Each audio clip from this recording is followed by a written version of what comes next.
Ladies and gentlemen, we've had a small outfit change. Or maybe our editor messed up the footage.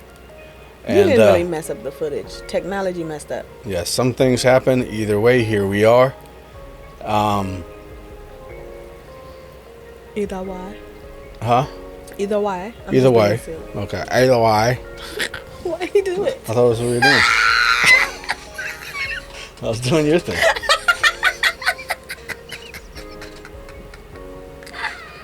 I was just being weird. Yeah.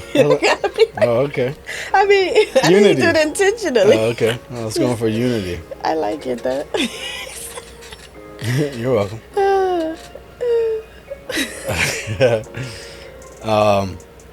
So, for people who might consider themselves not to be in a privileged group, to be disadvantaged, whether that be financially, whether that be from a social perspective, growing up, trauma, whatever the reason, what would you say the benefit would be to a person taking time, sitting back and exploring the pain around it, looking at the categories where they feel hurt and seeing where maybe they do have some suffering and some pain stored up?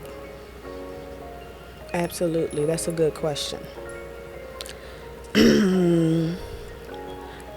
So it's funny because that's my approach to therapy.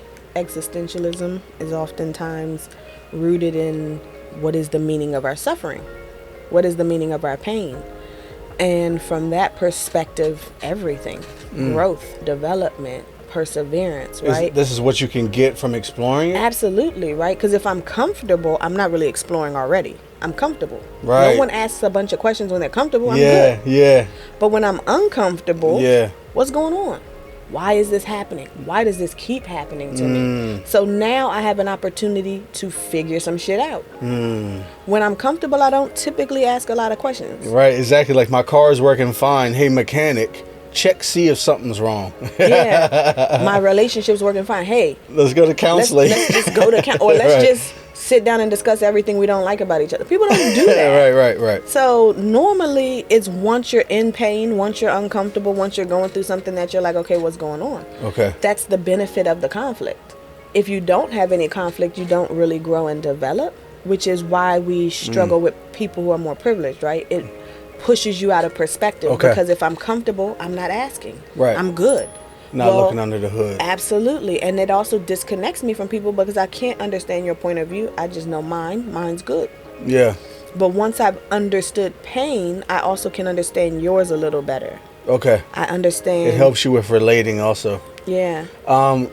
How, if I am suffering, maybe like I don't have a ton of family or friend support, a small network, I feel lonely a lot, or financially suffering, maybe in my past or even into now, by looking through that and seeing how I feel about all that stuff, I get that I'm gonna grow. You're saying, counselor, how practically, by me sitting in my house and looking at all the stuff that bothers me about how I've suffered, how is that gonna get me to growth?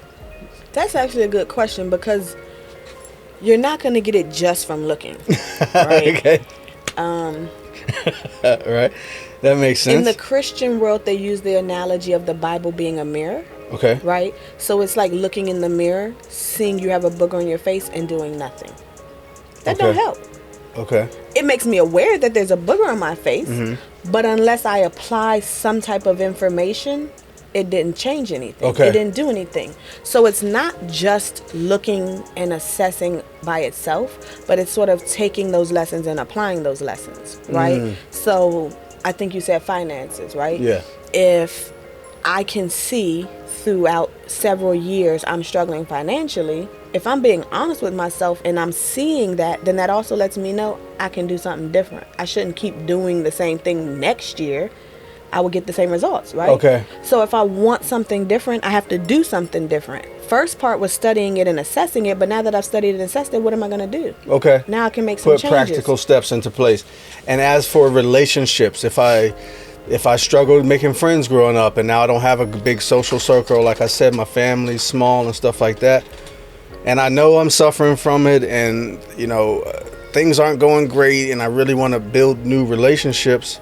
How is sorting through that, like with the finances, going to get me to a healthier place around socialization and interpersonals? So the other process that we do in therapy is cognitive behavior, right?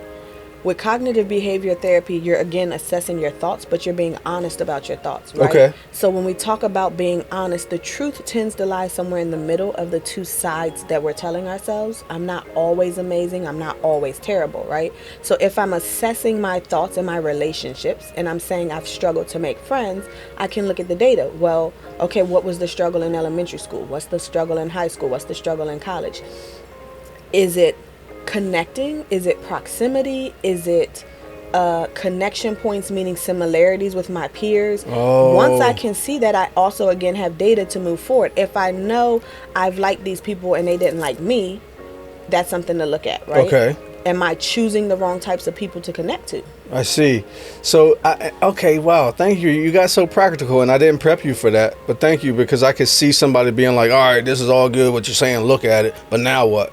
Well, now this is really practical, because it's like, look over the relationships. You say you haven't had good ones. Let's not just leave it at, I don't have good relationships. Yeah. Look at what's the last one? What is a good relationship? What are you after? How did this not have it? How are you dissatisfied? Have you seen, you told me this 1,000 times. Have you seen anybody with the relationship you're looking for? Is it practical? Is it realistic, right? Mm-hmm. Because if I'm looking for something I've never seen before, that's my answer right there. Right. Which is a lot of times the case, right? When I'm talking to couples specifically, especially if you talk about this romance, these ideas that society has taught us of what a relationship should look like. Okay, right. So that's what you think it should look like. Who has that? Yeah. No one. Right. Even, for instance, I get this a lot, happy marriage. You and I get that label because we've been together for 20-something years. Yeah. So now people are like, oh, this is a happy couple. That's what you want to strive for. I want a happy marriage. No, not these other relationships. One that's happy, though. Yeah. What does that look like? Yeah. Who has a happy marriage every day of their relationship? Right. So you're looking at this couple that's today not happy and they're not happy ever. Right. Versus this couple that today's happy, they're happy always. Right. That's what I mean by the truth is somewhere in the middle, because we make it an all or nothing statement. This person's happy, this person's sad. Or this person's privileged, this person's not. Or I am rich and I'm the best and they're not. And right. Or even all my relationships are bad. Right. That's not true. Are there dissatisfactions within your relationship? Let's explore that. But I promise you, not every relationship you've ever had in your whole life was bad. Probably. Now, they may have had different levels of satisfaction, peace, comfort, love, whatever. Let's explore those again, so that we now also have a criteria, standards, expectations to pull from for my next relationship. Yeah. I like that. Man, I actually think the same. Like, if you're going around saying all my relationships are great, wait a minute. You might want to check and ask those folks how they're feeling about them. Because it just reminds me of, like you were saying, about the privilege and the losing touch and stuff like that. I like that perspective, right? Because am I grading my own report card? We always heard that from our former pastor. So if I'm always going through like, oh no, my relationships are killing it, but I'm only determining it by myself. Yeah. And I haven't checked in with no one I'm in a relationship with. You have any more data?